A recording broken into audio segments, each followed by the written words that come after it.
Good afternoon and welcome to McKellar Park in Canberra, where there is a sense of an end of an era. It's the last home game that Anthony Jagarinic, the head coach of Belconnen United, will take for his team. The doyen of the game here in Canberra. 10 years he's been in charge of Belconnen Football Club. This is his last regular season game. He leaves the team as champions yet again. 22 of 26 trophies available he's won. Belconnen United versus Canberra United Academy is our game of choice this afternoon, live on Bar TV Sports. I'm Russ Gibbs, your commentator. Joining me, Matt Moore. Matt, it's something, like I said, a feel of an end of an era this afternoon. It's a job that Anthony Jagarinic, as I said, has done for a decade. Whoever follows on from him has a thankless task. Yeah, absolutely, Russ. Thanks for that warm welcome. It's good to be here again. Absolutely, end of an era, not just for Belconnen, but for women's football in general. You mentioned the amount of trophies that he's won that's been available, and that is huge, and those shoes are both figuratively and literally ginormous to fill, and it's a bit like who followed Sir Alex after Man United, and if you're the next one off the line, I hope you're not David Moyes. That's all I can hope for whoever that is. I've heard your name mentioned in dispatches, Matt, so maybe you don't want to be David Moyes. No, preferably not. Might prefer to be Ollie driving the bus. But, I'm sure Belconnen will go through a good process and, hopefully whoever comes in gets access to the same players and no doubt. I mean, what Anthony Jagarinic has done is not just build a first-grade team, but he's built a whole program. So there's a lot of talent from underneath that'll be able to be there and called upon, and that's the absolute credit to him, I think. And that's one of the special things about this football club here. Champions yet again. They've finished 8 points clear of the Canberra FC, albeit Canberra FC had 3 points deducted earlier in the season. They do have finals football to come after this, of course. They'll want to reclaim that trophy again. They're going to get the league championship later today. But what they have done is, as you said, build players up through their ranks. They're not a club that's gone out and pilfered other clubs for their best talent. Okay, one or two players may have come across from other clubs looking to join this party, but Anthony Jagarinic has never really gone and poached. No, absolutely not. He's been a big believer in building from the bottom, and that was the key for him. And the evidence is there in terms of the amount of times that, sure, their first-grade team are winning trophies and they're making finals all the time, but their reserve grades, their 17s, their 15s, their 13s, they're all in it, and they're all having an impact. And the amount of players that will play in this Belconnen squad today who have been developed through the Belconnen program is an absolute credit to Ant and those that have helped him or allowed him to build that. And that's the key. You need time to do these sorts of things. It gives us a real subplot to the afternoon. Otherwise, in a game that really doesn't mean an awful lot in terms of the positions on the tables, Belconnen are going to finish third. Canberra Academy are going to finish third or fourth, depending on results tomorrow. Some huge games, of course, tomorrow afternoon. Gungahlin United play Canberra FC. If they lose that game and Woden Western beat Monero Panthers, then Woden Western can leapfrog Gungahlin into the 4. So that's a massive incentive for both those sides to go out and get a result tomorrow. And Gungahlin United, who look very good for finals a few weeks ago, suddenly have it all to do. Yeah, that'll be a nervy dressing room, I think, tomorrow with Gungahlin, depending on how things go with that Woden Western game. 1-0 up last week and then conceding 2 in the last 5 minutes to essentially put that, as you're saying, Russ, that last final spot on the line. And they'll look back to games against Olympic and Monaro where they were only managed to get draws as maybe the turning point in their season. So I think it'll be a jittery change room, and that'll be a tough job for Diego Iglesias to settle them and get them to re-believe in what they're capable of. And outside of a game against Belconnen United, Canberra FC, the last team they really want to be playing in that fixture. Oh, yeah, absolutely. I mean, there's a number 2 team, and they've been wildly predictable and racked up goals left, right, and centre. Scoring's not an issue for them, and they haven't conceded that many either. And not having that DeMarco there anymore, who's gone back to America, has put a lot of pressure on people like her sister Stella DeMarco, Rachel Corbett, and Elka Atulu, who's now appears to be dropped from that 9 role and playing into the 10 role. So you lose your focal point as a striker. So your game's got to change this late in the season. That makes people nervous.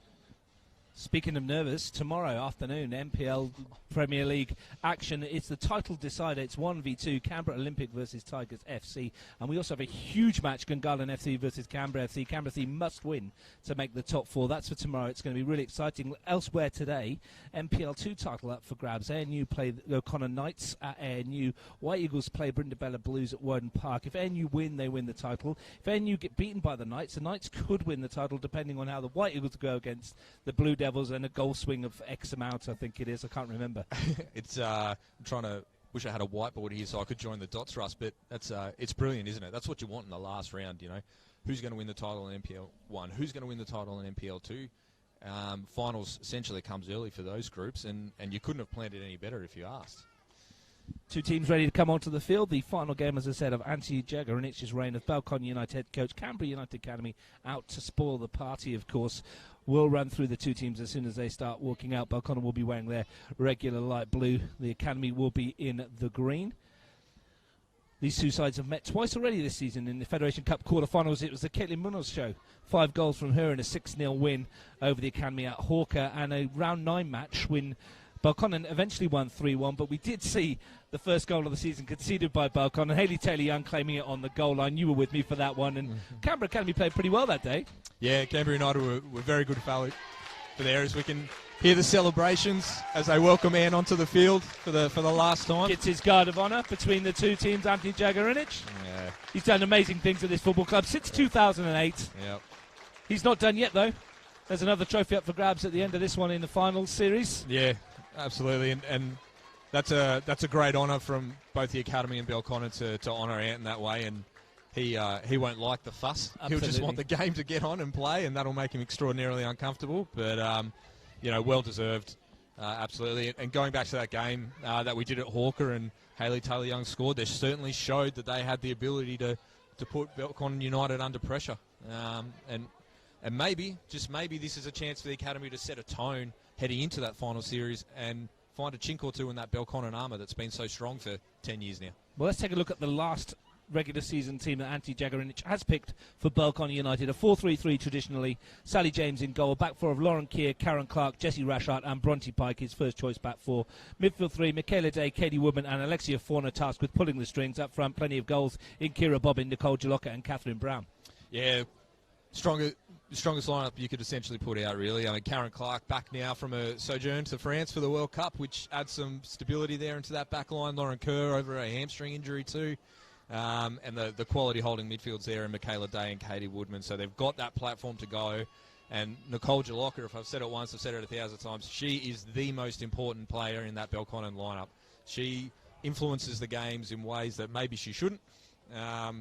And her impact will be felt massively today. And if the Academy are any chance, as much quality as Belconnen have around the rest of the park, if Nicole Jolokia is allowed to run free, that'll be game over. Canberra United Academy, now they've had selection issues this week. Mia McGovern away at the Mini Matildas, Meg Roden sick, Jade Truan out for the season as well. So they've got a bit of a hodgepodge put together of a side that Heather Garrett's managed to put out there today ahead of finals. Essentially, we think it's going to be a 3-4-3. We'll talk you through that in a minute. Isabel Davey in goal. A back three of Annie Grove, Demi Nikias and Tara Cannon. Midfield four of Jenny Hill and Isabella Barach in the middle. Molly Lawless and Steffi Legends probably wide. Front three, possibly Sasha Grove, Hayley Taylor-Young, Isabel Mulhall. But what we have known from these, Matt, is that they're very fluid and they can play in a lot of different formations. Yeah, that's right.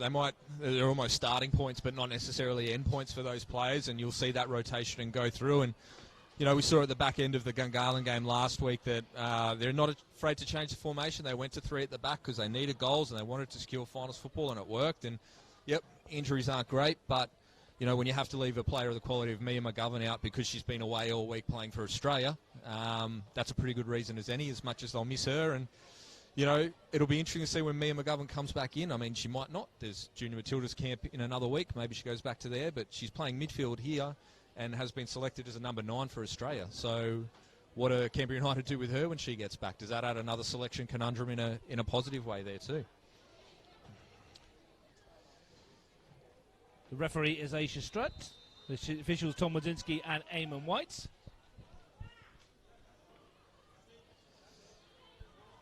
Lawless on the ball early on for the Academy.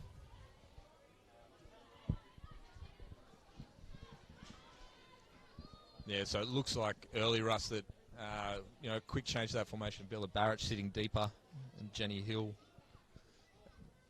sitting a little bit higher in that 10 role, so possibly allowing the speed and agility of Jenny Hill in behind the strikers, and Barrett to control the play from a little bit deeper there.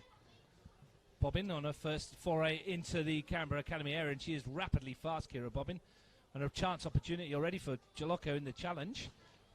Might come for Fauna. But Legends manages to get it away up as far as Taylor Young. Plenty of goals from her this season. Yeah, it'd be interesting to see how she goes starting in that 9 role. So not the most familiar of roles for her, but probably suits the game better with Sasha Grove, who's normally a 9. A little bit lighter, not quite the same physical presence. And when you've got Jessie Ratchard and Karen Clark behind you, you need somebody who's got that physical presence there to disrupt them. So interesting change of positions there, but good to see how it'll go. 26 league goals for Hayley Taylor-Young this year. Leads the race for the Golden Boots into this final round. I think Brittany Palumbi might be able to catch her if she gets a few tomorrow. But it's a good return that from Taylor-Young, 26. Yeah, and you wouldn't rule Brittany Palumbi out when she gets going. She's likely to get 5 or 6. Be bad news for Gungahlin if she does. Yeah, that's a good point. Yeah. They'll have plenty to do. Yeah.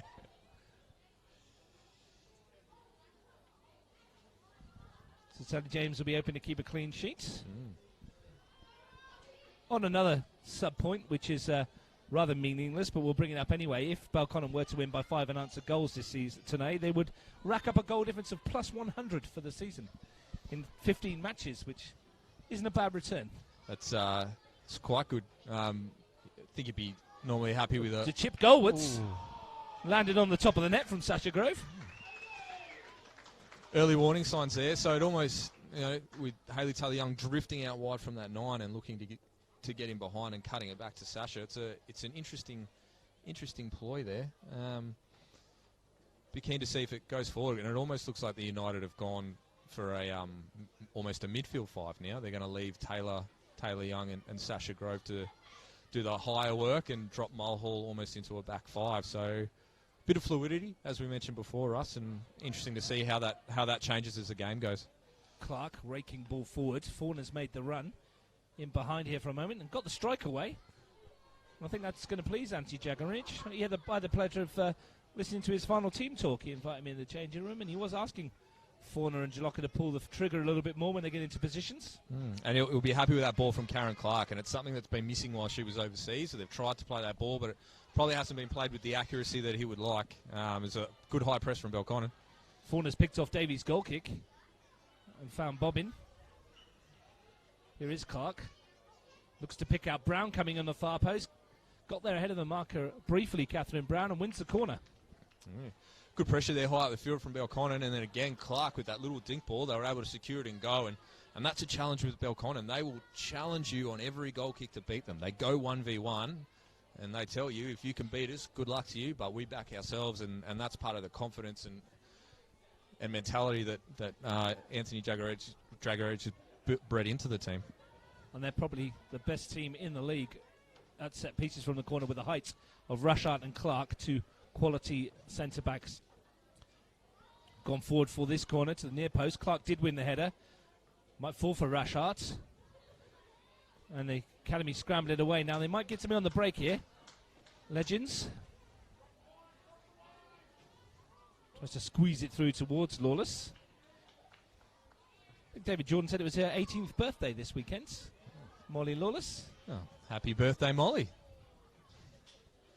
Should be hoping to celebrate with a victory. Barach. Hill. Here's Annie Grove. Had a decent first season at this level. And you can just see, just in that little passage there, Belconnen set up so well, and the staggered movement or the still movement from United ahead of players means that they don't really have anywhere to go. They're looking for help, and they're getting caught narrow, and that's not giving them the option to play out. Davey took a chance there with Jolokia loitering. Got away with it, and it's a decent ball that from back to front. Tidied up, though, by Bronte Pike. There's Cannon's ball out from the back. She was a player who got United back on level terms against Gungahlin later on, as Matt mentioned at the top of the broadcast. Her first goal in senior football. Paved the way for Taylor-Young to win it late.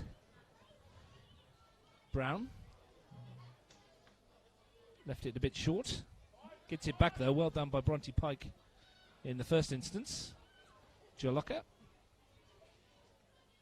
Cannon. Firm challenge by Nikias on Bobbin. Now Keir down the right flank. Race between the two blondes on the right-hand side. Steffi Legends, they're given no room to manoeuvre. Wins the corner, though, Lauren Keir. The last time we saw these two teams play, Steffi Legends was good in that wider role defensively. She really did well. She didn't have the opportunity to go forward as much as she would have liked, but again, showing her stripes there. And the Academy's had their warning shot from the first corner, and Bronte Pike's the other one that you've really got to be cautious of here. So if they get that right in the top of that 6-yard box, you'd back them to hit the target. See what they can do with this delivery. Swept in by Forno, went over the head of Rashart, who mistimed her jump. Lawless helps it away, and Sasha Grove can't keep it in. Early pressure coming from those in blue. Pike. Tackle from Grove concedes yet another corner. In fact, it's been given as a goal kick on this side by Aisha Strutt. Looked like a corner from where we were. Yeah, and if anybody wasn't sure of Ant's commitment to the end of the season, you can hear him yelling for that corner. So he's still committed to the absolute end. Chance for the Academy to try and release some pressure here, but as we said, 1v1, can they win the ball? Easily won by Clark. Fauna tries to help it on its way. There's Cannon. Lauren Keir. Kira Bobbin. Keir once more. Jolokia. Going to build something here, but there's Barach doing what she does well. Oh, it's a great. nice win back by Jolokia. Well, must have got a fair bit of Barach as well as the ball. I was about to say good tackle, but ref is closer than I am. But again, the forward movement ahead of the ball and the rotation aspect, United will have to get a handle on shortly here. Otherwise, they're going to be caught in a transition all the time, and the last thing you want is to give Belconnen the opportunity to run on you. It's a ball over the top, looking for the run of Grove. She's peeled away from Bronte Pike. Taylor Young. Back to Annie Grove. Finds Sasha Grove. Done that once or twice before those two, and Grove's got away for a moment. Looking to deliver something into the air. Decent ball too. Legends got a touch. Might fall for Taylor Young. And Rashart's long leg concedes a corner at the other end. Yeah, good response. Done well there, Rashart, and well built up. Nice little turn from Sasha Grove on the edge there to get that ball in, and maybe a hint of a nudge on Legends as the ball got whipped in, but well done by Rashart to clean up the danger. So what questions can the Academy now ask of a quality defence with a lot of height? There's not much height in this Academy team. Lawless perhaps the obvious target. They go short, perhaps because of that very reason. Here's Barach. Testing Katie Woodman's resolve. Good ball in as well. And it might fall on the far post for Lawless. Couldn't get enough on it on the left foot. Still not away. Hill. Legends. There's Barach. Ball over the top, and here's a chance. Flag has stayed down. Real opportunity for Mulhall. Denied by James. Still the danger hasn't passed. Mulhall again. And that opportunity there for the Academy. The first real clear-cut one of the match. Yeah, absolutely. And you can see twice in quick succession there, that back post area. The defensive unit from Belconnen concentrating on the ball and losing the players at the back. They almost copped it off the short corner, and then the return ball in where they've loaded up and had forward runners. They're too busy watching the ball and no one's tracking the runner. But quality effort by Sally James. She waited and picked the moment when Mulhall was getting ready to really close down that space and ask a question of her. And again, quality save by James as she's been doing for most of the year. Delightful ball in from Barach as well. You spoke about the importance of Nicole Jolokia to the Belconnen team. How important is Isabella Barach to the way that this Canberra United Academy side works? Yeah, she's absolutely vital. I mean, if she's not there in the middle of the park, especially with people like Jay Truan and Mia McGovern unavailable at the moment, it really does lose a lot of penetration. The trick for her will be finding the early release and finding those outlets. There are occasions where, as a young player, you hold the ball for that little bit too long and get yourself into some trouble. Cannon in a foot race with Bobbin. She does well there. Legends does better to keep it in. Bobbin looks for Jolokia through. Opportunity here for Nicole Jolokia. And it's a brilliant save that from Izzy Davey, plunging to her right to push it around the post. Yeah, quality save from Izzy Davies there. It's a nice little ball in behind for Jolokia. And if you the Belconnen coaching staff, you're looking at that and wondering, can Catherine Brown now make that overloading run towards the back post? Because if she'd done that, her defender's watching the ball, and we've probably got an easy tap in. The quality save from Davey stood up, just like Sally James did at the other end when required.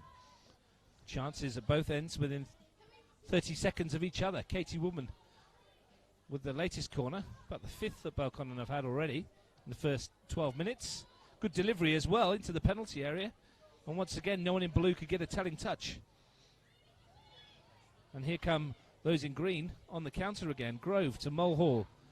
Hill's gone on ahead, and Taylor Young had come looking when Hill hoped she'd gone running. Yeah, just a little bit of inexperience there from Hill, you know, early on in her career, and really the ball to Taylor Young probably not quite there, but we had another ball, one more over in Steffi Legend. So if they can get their head up and look at that left-hand side, that's the key to that counter attack. You drive and suck everybody over, and then play to the other side. But much better corner from Belconnen as well. That flat delivery will be key. Open field to the match. Two decent saves at either end. Cannon. There's Fauna. Bit of space for her to work in. Nikki has read the intention though. Balach finds Grove. Annie Grove ball forwards. Sasha Grove chases, but should be easy for Rashart to tidy up. And the academy just got to be careful there. So Annie Grove's bringing the ball out, and then you've got her sister Annie and then Hayley Taylor Young starting to squeeze the same space. And all you're doing is you're driving those defenders with you, which means the turnover is more likely. Bobbin racing away again with Cannon. And doing well to get the shot on target. Lacking the power, though, from that angle to test Davey. It's going to be a good battle that you feel between Tara Cannon on the left-hand side and Kira Bobbin. Yeah, absolutely. Good test for young Cannon early on. I think this might only be a second or third game in first grade, and she's proving a handy acquisition so far. Here is Bobbin.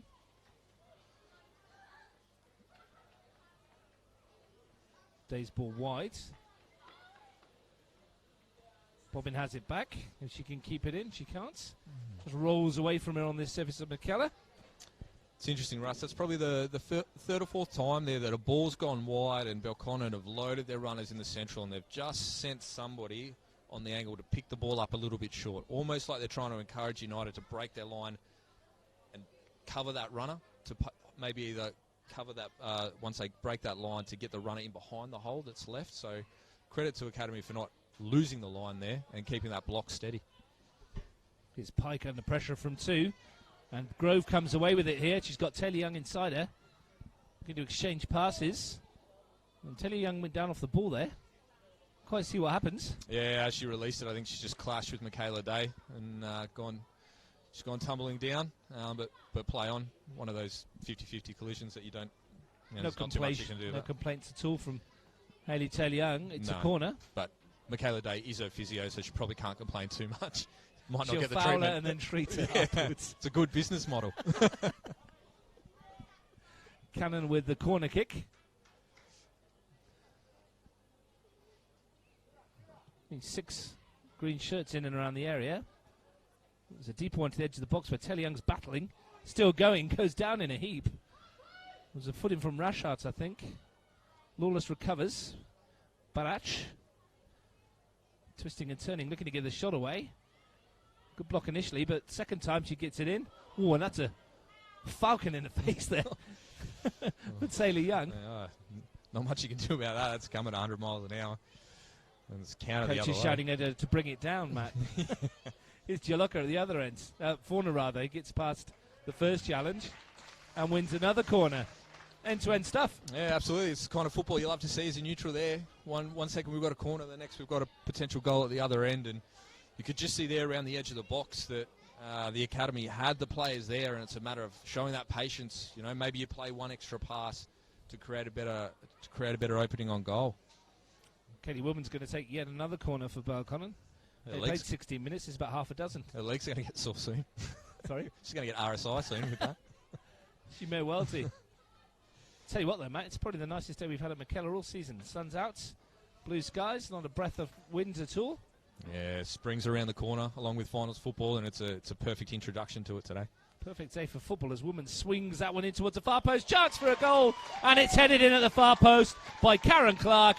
We mentioned that they're good on corners. There's a prime example. Belconnen leads 1-0. Yeah, we saw with the first couple they were a bit floated and maybe a little bit too high towards the edge of the 18-yard box, and we said if they could get it on that 6 or around that 6, that would be really, really dangerous, and we expect them to hit the target. And the first time they've connected properly with a corner off their head, it's gone in the back of the net, and that Belconnen machine that has been in place for 10 years continues to march on today. Great delivery from Woodman. Dropped it exactly where Clark wanted it, and realistically she couldn't miss from there, and she didn't. That's a 5th of the season in all competitions for Karen Clark.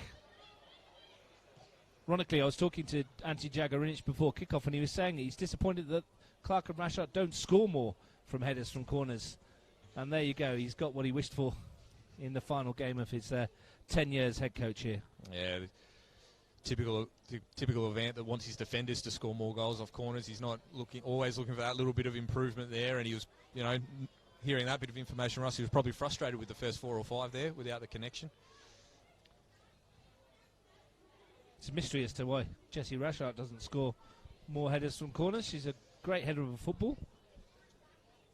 Karen Clark leading the way for the central defensive pairing on that occasion. And what have the academy got up their sleeve in response to going a goal behind? Here is Rashard.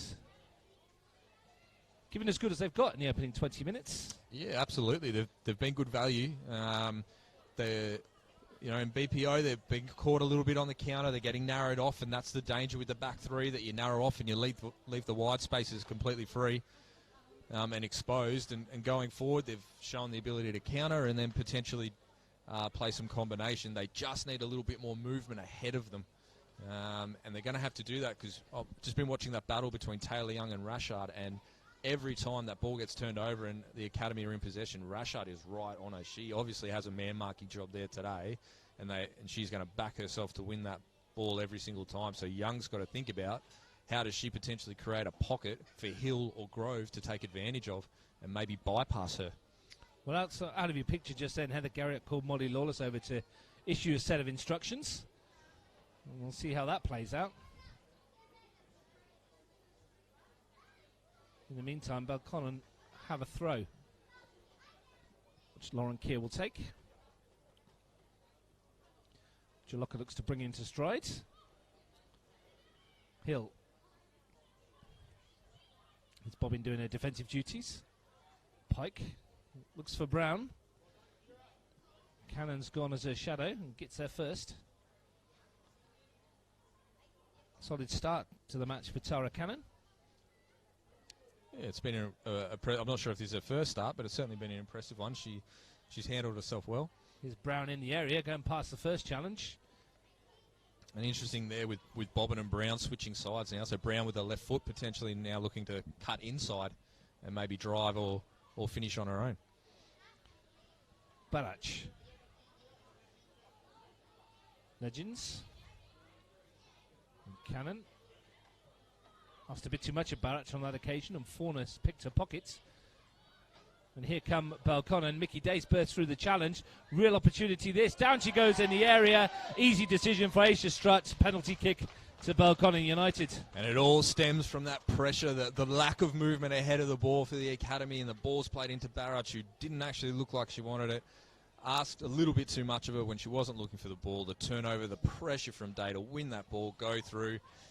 And the foul, there's no other choice but to give a penalty there as they get ready to line it up and try and extend that lead. But that relentless pressure, they force mistakes where you wouldn't normally expect mistakes to be, and that's a hallmark of what they've done this year. Caitlin Munoz is usual penalty taker. She's on the bench today, so Karen Clark is given the responsibility. Already opened the scoring with a header. Chance for the centre-back to add to her scoring streak. Izzy Davey getting some instructions from Strutt. A very easy decision, that one, for the referee. You could see it from here, from a mile away. Now, what's Clark got? Can she double her and Belconnen's advantage from the spot? It's Clark versus Izzy Davey. And it's comfortable. It's 2-0 to Belconnen. It's 2 for Clark, and they are running away with it after 20 minutes. Yeah, you could just imagine that that the players themselves would have really set themselves for this game today, knowing that it was Ant's last game, and wanted to really, thank him for what they've done or what he's done for them, and their start has proven that a quality finish. Never really looked like mission. And Karen Clark was cool as you like. It didn't look like she's done it 1,000 times, and she probably has. So there's going to need to be some tweaks and some changes from the academy here. Otherwise, it's potentially going to get a bit ugly. Wonder how many times in her football career Karen Clark's been on a hat-trick after 20 minutes of a match. I hesitate to guess. It wouldn't be many at this level. I wouldn't have thought so. But, Ant wanted more goals from the central defenders, and away we go.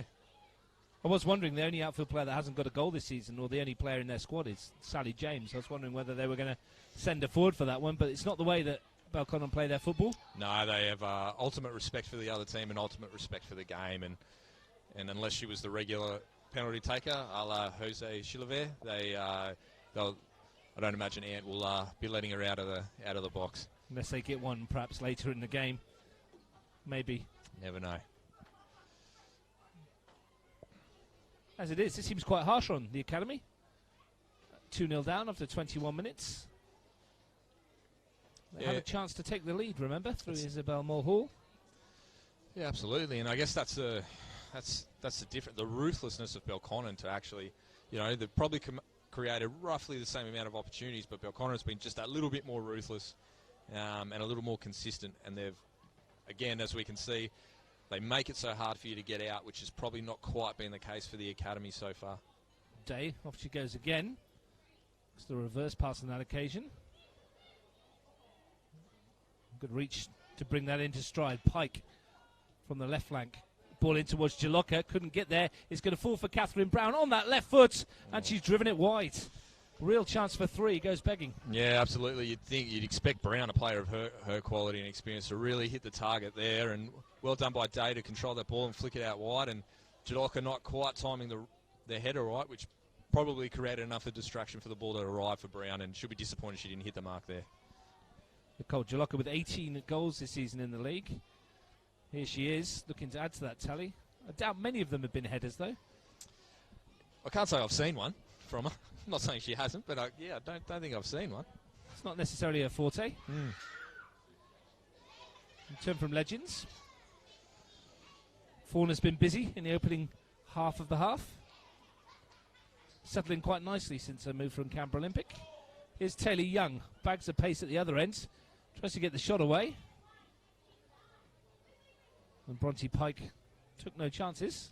Yeah, first chance for Taylor Young to really stretch her legs in behind. And interesting that she didn't look to take Rashard on there. I know that's a big ask given the quality that Rashard is, but the shot that she's played is a challenging one. Good to see her attempt to shoot, but maybe something different going forward. Good spin and away from this time. James got a hand on it. I think the ball had gone out of play, though. Seem to roll out these goal machines at the academy, don't they? Aoife Colville last year, Hayley Taylor Young this year. Both getting plenty of goals. Yeah, absolutely. It makes you wonder who's next. Sasha Grove's shown a lot of quality in her young career in the academy, and maybe she's the next one off the line. And young Charlie Mitchell's been getting a lot of praises as well, hasn't she? I think she scored in the reserve grade game today. 4 first grade goals as well for her. Yeah, that's a good point, Russ. I did forget about Charlie. Sorry, Charlie. And she was quite a thorn in the side of Belconnen in that reserve grade game, and could have had a bag full. But somebody who's probably not as doesn't have the same physical presence as Taylor Young or a Colville, but certainly has the acceleration and explosiveness to cause you problems.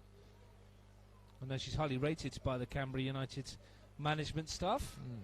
Might see her this afternoon. She's one of 4 on the bench for the academy. The others, Emily Jensen, Caitlin Skillicorn and Ali Hinson. Very young bench, as you might expect.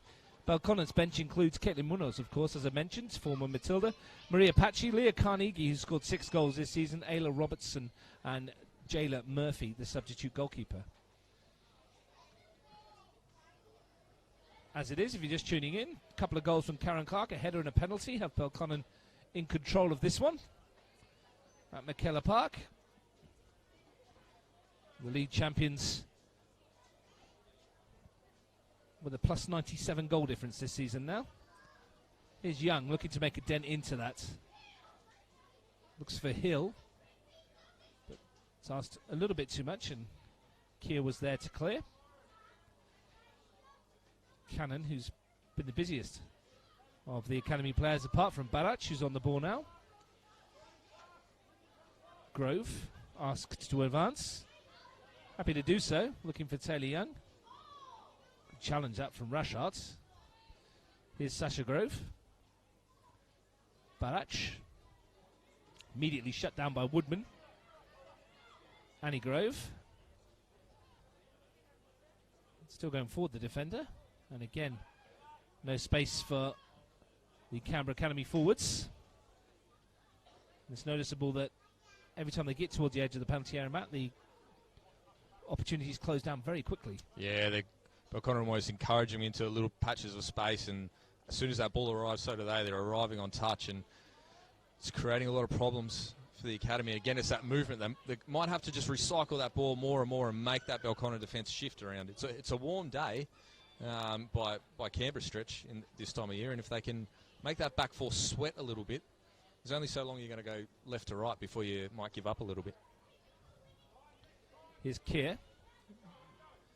Day takes it in the stride. Rashard. Pike on this near side in the shadows of the Ken Carter stand at Belconnen Football Club. Clark plays it forward to Fauna. She finds Jolokia. Lawless is back there trying to close down the options for Jolokia. Eventually it's found Bobbin. And she's off to the races, taking on Annie Grove. Pike. Day. Sweeping ball towards Brown, who stayed onside. And here's Jolokia in the middle. And only Izzy Davies' alertness prevents a very good Belconnen third. Yeah, fantastic little bit of play there from Belconnen. You saw Bobbin drive forward, but cleverly released the ball out to Pike and finding a central midfielder in Day who's delivered a cracking ball there. And Brown showing some good experience, not to just try and smash it in the back of the net, but lay it off for the runner. So well done. Keir forces it through to Bobbin. Jolokia. And Keir's made the run for the return. She'll stretch the legs to try and keep it in.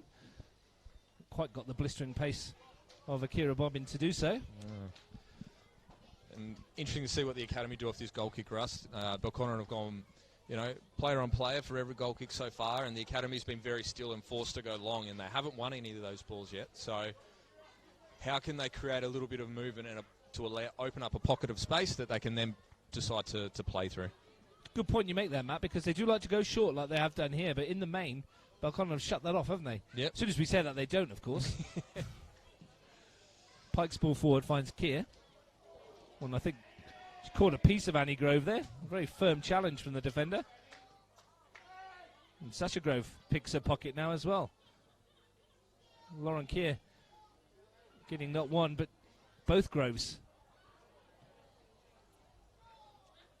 She felt that one as well, didn't she? Yeah, absolutely. It's not normally Lauren Kerr comes out of the back of a tackle not feeling great. She's normally the one inflicting a bit of pain, but Annie Grove, if nothing else, is the ultimate competitor there, and it didn't give anything Sasha Grove away. wasn't shy of a challenge either, was she? No. I guess if Annie's your big sister, you got to be prepared to go in hard, don't you? The backyard battles are always the worst, Russ. Pike with the throw. And there is Grove putting the challenge in. Not too far away from the fullback, Annie. Was Sasha Grove helping out in defence? Just looking at Belconnen's shape, probably just off your screen there, they've kept a little bit of balance in the midfield there to try and take away the counter-attacking of the academy as well, but it also gives them that option to switch the play. So Michaela Day's sitting there in an acre of space, but she's got the ability to release Kerr or release Brown further ahead once she gets that ball. Here's Pike. And she couldn't get past Annie Grove either, who's very solid down this side. Yeah, she's looks strong, hasn't always made the right decision with the ball, but her defensive work has been spot on. It's been very good. Jolokia tries to squeeze in between Nikias and Grove, and another Blue Devils corner from the near side this time. Last one was nodded in by Karen Clark at the far post. Woodman Maybe we'll look for that option again. Yeah, interesting to see if the academy adjusts slightly and put someone on that back post now. So the last one went over Davies' head and she wasn't able to get across and scramble. They've left the 2 posts exposed. And I just wonder, given the height that the Belconnen have, whether they might be better off covering those 2 posts to help Davey out a little bit. Woodman with the latest delivery.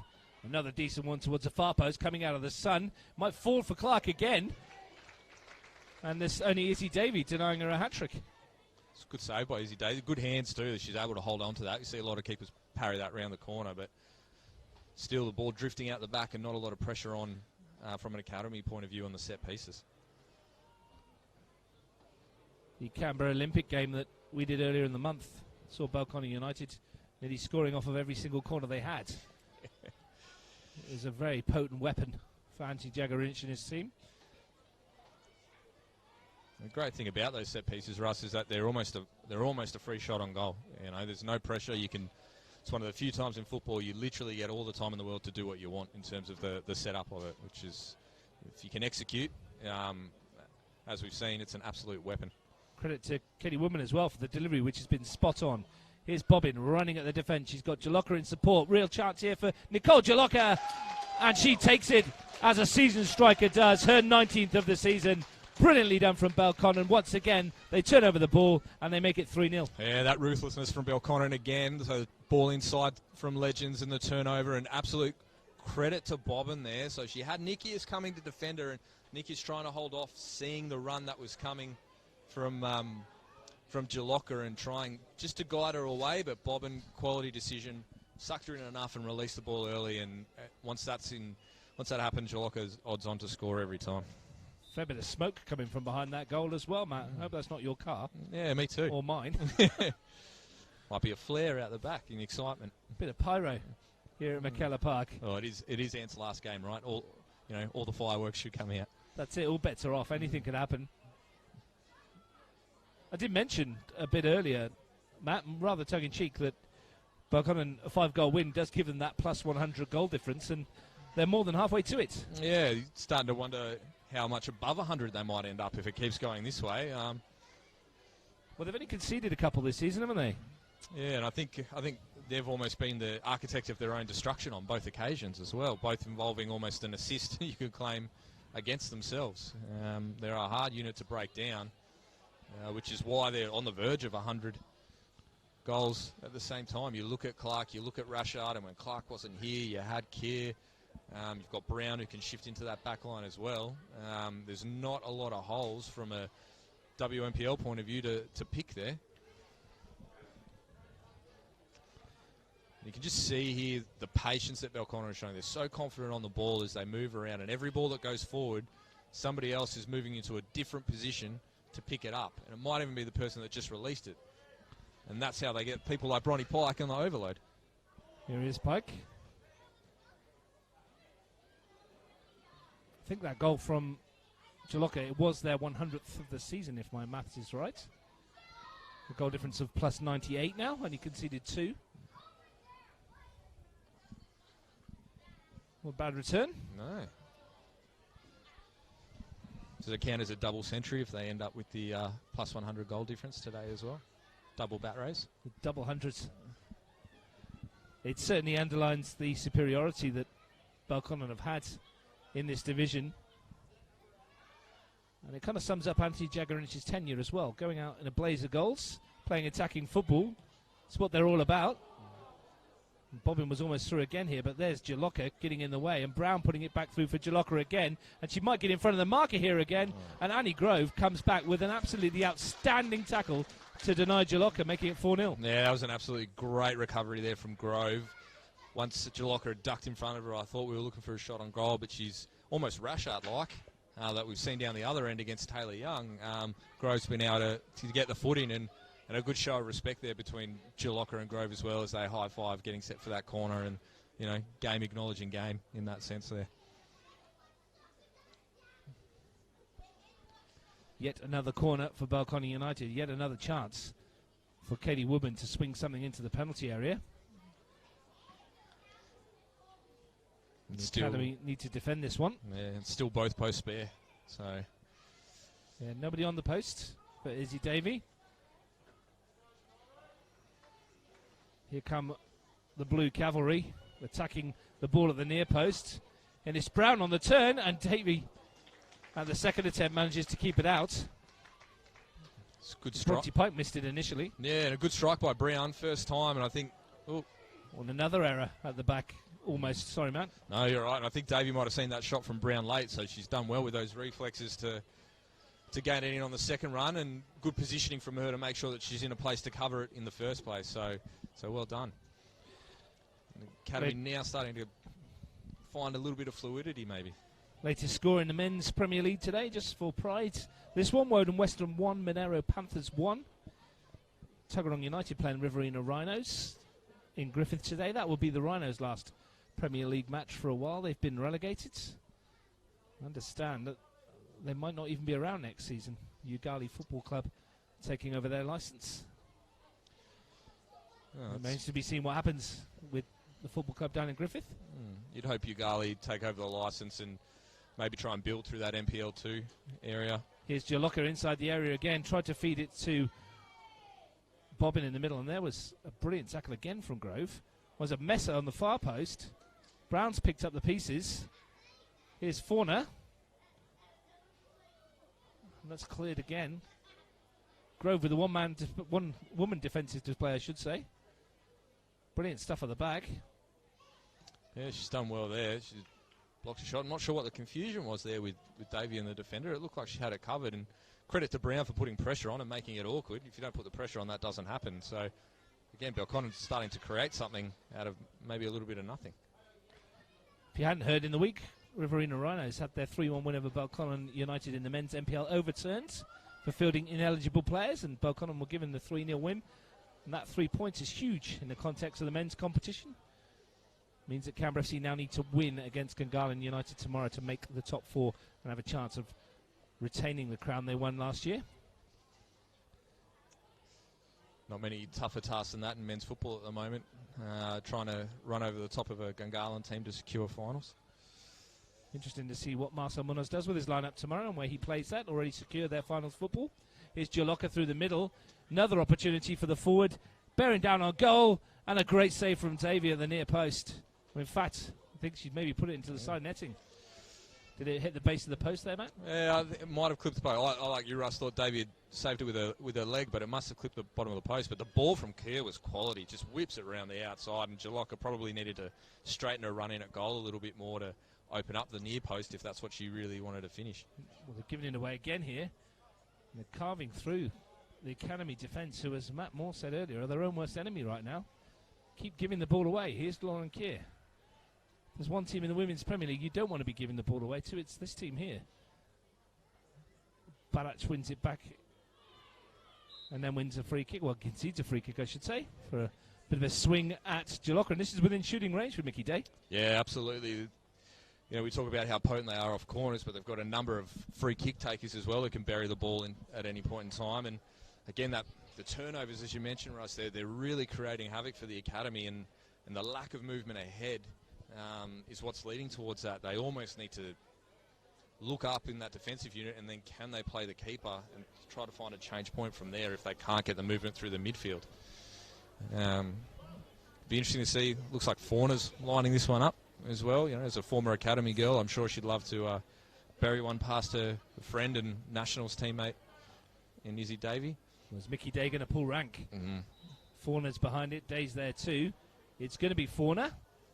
Well, it lacks a bit of power and spilt by Davey, and she's managed to recover her error as Brown looked to profit. Maybe a bit too much in the placement and not quite enough of the power there from Fauna, because we know she can absolutely hit a ball, as Rashard shows her strength at the back. Here's Bobbin, going to bulldoze her way through, and she has done so. Here's Jolokia. Oh, could have played an advantage there, the referee. Catherine Brown was ready to pull the trigger if Jolokia could put her in. Anyway, free kick in a dangerous position again. Chance perhaps for Fauna once more, or this time Mickey Day might have gone, it's my go. Yeah, the old, you had your chance, kid. Now it's my turn. But yeah, certainly an opportunity to play advantage, but the referee decided that it wasn't there. So interesting to see. You know, you've got the young player who's just taken the free kick, and now the wily veteran. See what the result is there. Is Mickey Day about to give Alexia Fauna a free kick lesson? Similar kind of distance, angle slightly to the right. It's Mickey Day. It's not great. It's in the wall. 1 point to Alexia Fauna. Youth trumped experience on that occasion. Here is Fauna. Good ball forward to Jolokia. Grove finds Barach.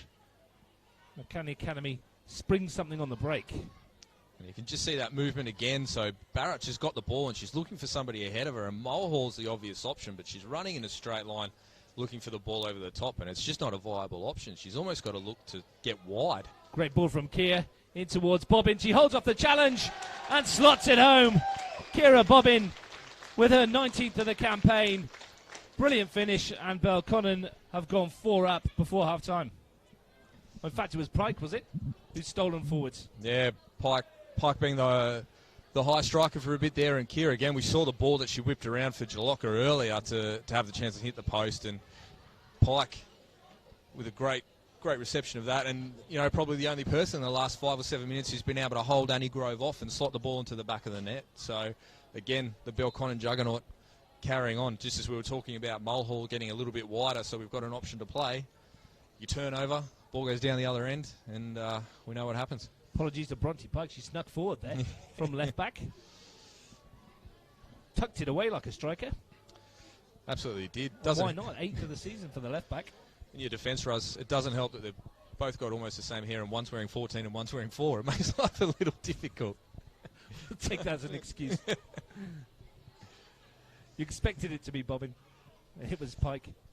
That's pretty much sums up Belconnen. You expect it to be the forwards, and it's the left back making the break into the penalty area from a long ball. Yeah, absolutely. And it's like you said earlier, Sally James is the only regular starter who hasn't scored a goal this year. And the fact that you literally get goals from anywhere and everywhere asks so many questions. Mickey Day looking to slide it through towards Jolokia. Nikias is chasing back to do the defending and concedes another corner. Another chance for Belconnen to send everybody forwards. Yeah, nice little covering job by Nikias there. Didn't overcommit. She's won the ball, waited, knows the threat and the speed of Jolokia, and took her opportunity to pinch the ball when she could. Woodman trots across to take the latest Belconnen set piece. And there is a chance here, Russ. I mean, if the Academy can clear their lines quickly, they've got Sasha Grove just sitting out on the right-hand side on her own. If they can get the quick clearance there, they're 1v1 going forward. Question is, can you win the ball over this Belconnen height? Woodman with the corner. Swings it in towards Rashart, who wins the header. Drops it into no man's land, really. Cannon completes the clearance. Coming out towards the end of the first half. Belconnen comfortably in command, 4-0. A couple from Karen Clark, one from the spot, Nicole Jolokia and Bronte Pike. Your goal scorers.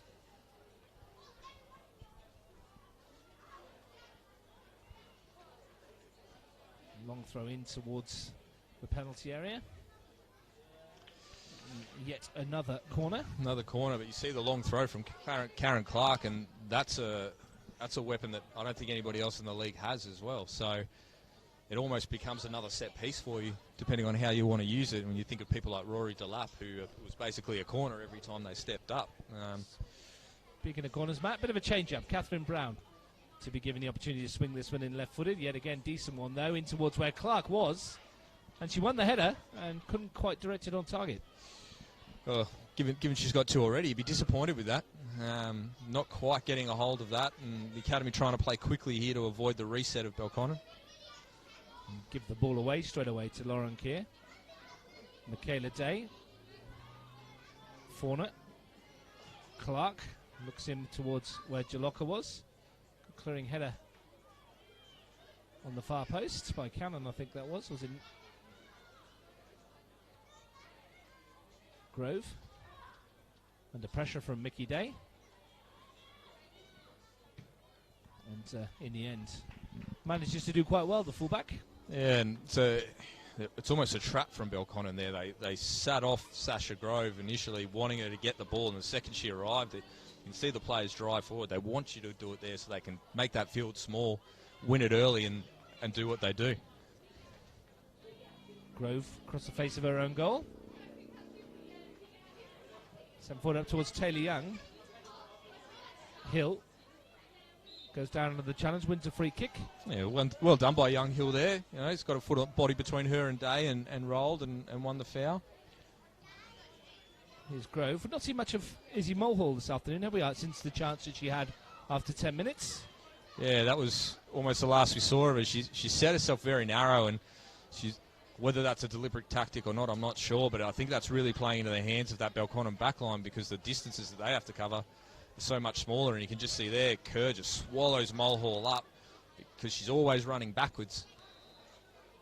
And just as Molly Lawless thought she was going to get an opportunity, Aisha Strutt brings us to half-time. And Matt, we talked about the start of it. It's the last game of the season last game of Anthony Jagarinich's Belconnen career here, and his team are sending him out on a good note at the moment. Yeah, absolutely. He couldn't ask any more from his team, and they should be very proud of their efforts so far.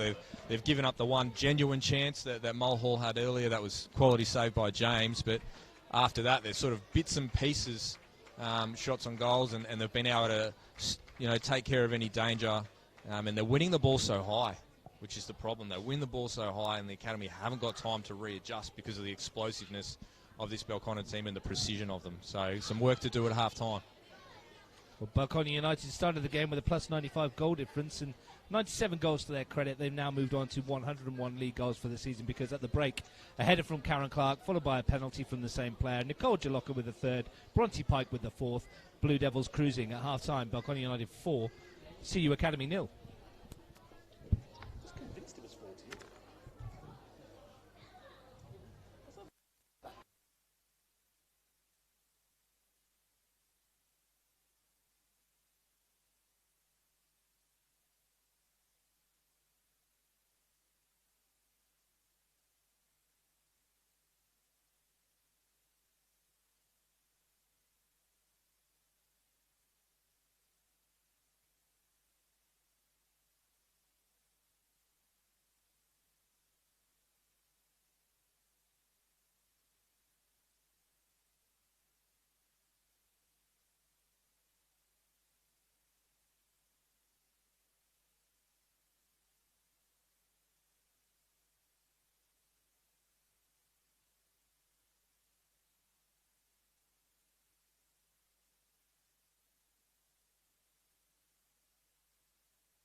Welcome back to McKellar for the second half of this match here at WNPL game.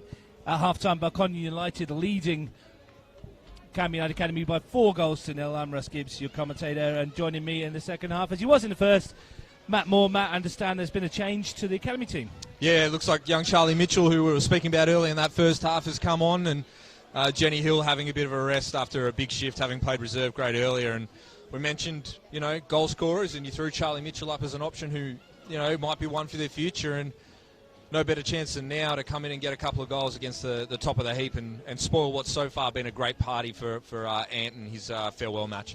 A couple of pointers at half-time. Belconnen have brought up their 100th goal of the season. Nicole Jolokia did that. They're looking for a plus 100 goal difference if they can. Matty, it's all kicking off in NPL 2, though. Some exciting news from there. The half-time scores, or the latest scores we got, White Eagles leading Brindabella Blues 2-0. O'Connor Knights leading 1-0 against ANU. Now, that means that ANU, who started the season the day first and now third, O'Connor Knights, White Eagles, level on points, level on goal difference, and the only thing separating them is that O'Connor have scored 43 goals compared to White Eagles 40 so far this season. So a goal in any of those games will have huge consequences. Worth keeping an eye on that one. Yeah, absolutely. I don't know if you can do split screen or get your iPad out, your iPhone out, and stream it on your TV to have this game and those two games going at once to find out all the football. But it sounds like a good place to be on the couch with a drink and watching all that unfold. Other results around men's NPL half times: Rhinos 0, Tigers Tuggeranong 1. Marco Gaia with the goal there, and there was 2 goals in a minute down at Woden West, and Nick Dahl gave Monero Panthers the lead. Michael Adams equalising for Woden West, and that brings you up to date with everything going around Canberra today. And I can even tell you that half an hour into the rugby grand final, Canberra Roars lead Tuggeranong Vikings 13-3. So Sportapalooza on Bar TV. What a day for it. And, as a Western Creek boy, go those Royals, go those Blues. So exciting times. And just with Charlie Mitchell coming on, it looks like, we mentioned Izzy Mulhall hadn't been seen much. Looks like she's pushing in the middle of the park as sort of the number 10 role, that attacking midfielder, and Charlie Mitchell's going to sit wide on that left. So possibly trying to get one of their senior players involved a little bit more and get them on the ball to help find the release out of that relentless pressure that they've had from Belconnen. Belco's team: James in goal, Keir Clark, Rashard Pike, Dave Woodman, Fauna, Bobbin, Jolokia, Brown. The Academy: Davey, Annie Grove, Nikias Cannon, Lawless, Badach, Legends, and Mitchell, Sasha Grove, Taylor Young, Mole Hall. Last 45 minutes of the season, regular season, here at McKellar Park. Here's Mitchell, her first involvement. A bit further away from goal than she'd like to be. Yeah, absolutely, but a good positive first touch, able to hold off Keir and at least win the throw. So getting an early touch early will help settle those whatever nerves there might be. Badach. Legends, and she's given it away to Woodman. She's won it back. Jolokia snapping at her heels. She had the pleasure of scoring Belconnen's 100th goal of the season in only 16 matches this season. Quite phenomenal achievement. And the fact they've only conceded 2 is even more remarkable. Yeah. And as you mentioned in the first half, both of those were almost gifts from errors. Yeah, and I don't know where you'd find a for and against in such a short space of time like that. And it really does, underline the dominance, as we said in the first half, of Belconnen and what they're capable of. And 5-0 down, people, some teams with finals around the corner might start to take the foot off the pedal, but you can see straight away from Belconnen, it's go for the throat. Did we miss a goal? I thought it was only 4. My apologies, I just can't read. I do think the scoreboard says 5-0. All right, good. Don't need my daughter to reteach me math. I'm fairly certain it's only 4, though, unless I missed one in the first half. Just to bring you up to date again, and we will let you know the other results as they're going in. White Eagles have just scored against Brindabella Blues, which makes it 3-0 and puts them back ahead on goal difference and closes that gap at the top to 43-41 in terms of goals scored as well. So a couple more White Eagles goals, and who knows where we're going. But White Eagles currently top of NPL 2 on goal difference. Of course, an ANU goal changes the complexion again, and so does another one for the Knights. Meanwhile, here, Sutter Grove looking to make some inroads for the academy.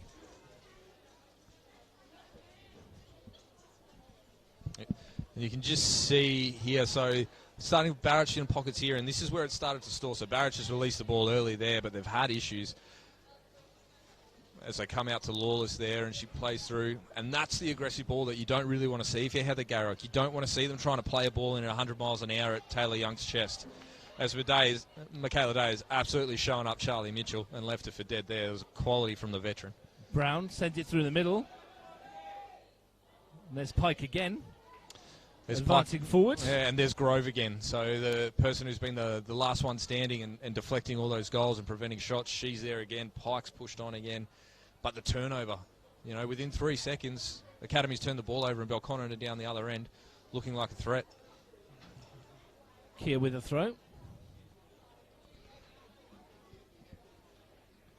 Woodman went short. She bypassed it to Jolokia, who looks to earn a corner and does. And this spells danger for the Academy.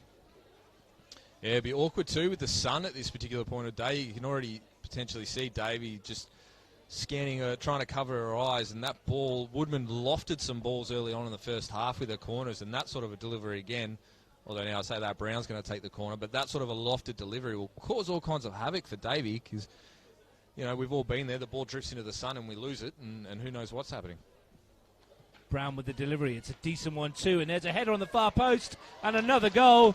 Jessie Rashart this time wins the header just as Matt Moore was predicting, and it is 5-0, and that is a plus 100 goal difference. Absolutely great corner there from Brown, and Rashart unopposed drives in towards the top of that 6-yard box and buries it with the head. So the centre-backs on a rampage today, 3 goals between the two of them. Rashart probably be looking for another to even up with Clark, but the run there from Rashart, perfectly timed, no blocker, no pressure, and no other result but a goal.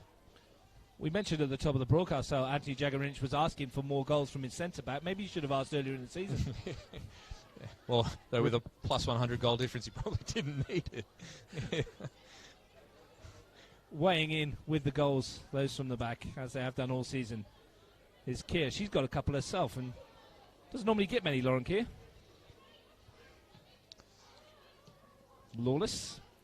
And you could just see a little bit of a difference there, Russ, as Keir brings that ball out and doesn't see an option, but she's got support behind, so she's able to turn out and play the ball behind to help Belconnen retain the possession. Academy haven't had that.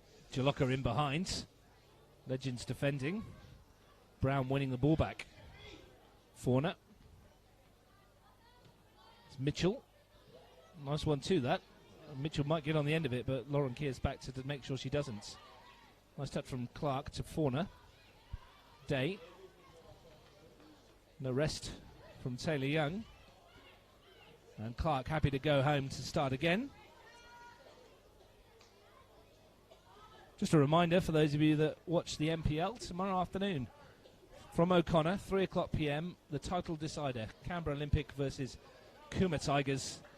The winner goes through to the NPL Final Series League Champions, where they will meet Wollongong Wolves. Thomas James used to play for Canberra FC, top goal scorer for the Wolves up there, won the Golden Boot, and he'll be hoping to put the sword into either Olympic or Tigers in the NPL Final Series. Yeah, good chance for Luke Wilshire, the coach there, to lean on James for some inside knowledge in terms of whoever gets up, and an exciting prospect for whoever wins to go and take on that challenge and the NPL Final Series. You can watch that tomorrow, or you can watch Gungahlin United and Canberra FC, another massive game. Here's Brown winning the ball and looking for Jolokia, but just chips it tamely into the arms of Davey. The big match, Canberra FC, Gungahlin, as I mentioned, at Deakin Stadium, and Canberra FC must win to make the top 4. Otherwise, Belconnen United will be playing finals football without their head coach, Steve Forshaw, who's been moved on in midweek prior to their 5-3 loss to Gungahlin United. Big call to make on the verge of a final series there. So it'd be interesting to see how Belconnen manage that. Danny McCaw and Lou Gaspari taking over till the end of the season, if there is an end of the season. Of course. Just to rub it in, White Eagles have scored again. They're now 4-0 up. So they're looking good on goal difference now to take out the NPL 2 title. And remember, if they did that next year, they'll be promoted to the top tier. Yeah, which is a great initiative that they've brought in. I know we've only got the one relegation this year, and then the promotion relegation from then on in. But really good really good introduction from Capital Football there, and something that really adds a bit of intrigue and a bit of value to everything. You can't afford to just run your course at the end of the year, preparing for next year. You want to stay up, then you got to win some matches. Well, Hall's ball wide was excellent there to find young Sasha Grove. He's held off the initial challenge. And then Rashard, who scored the latest goal, gets rid of it. It's just a glimpse of the quality that Izzy Mulhall can bring to this side if they can get her on the ball more often. Yeah, absolutely. She's got the ability to turn a defender. She's got a little bit of explosiveness too, so she can get that separation once she's got the ball. But as we said in the first half, she was quite narrow when she was in a wide area, and that really just allowed Lauren Kerr in particular to swallow her up and took away all her opportunities. And maybe, hopefully, sitting in that 10 role, which she's done a little bit this year, she can start to find an avenue onto the ball and present an option going forward, which the Academy have struggled to find early on in the game. Here's Pike. Back goal number 4 of the afternoon. So Bobbin looks for Jolokia through the middle. It might come all the way for Brown, who took a swing at it left-footed, but Cannon got her toe in on the way. Importantly so, to concede another corner. Otherwise, it may have been 6. Yeah, important touch from Cannon to prevent the cannon of Catherine Brown rifling it into the back of the net. In fact, for some reason, there's a goal kick here. Yeah, right.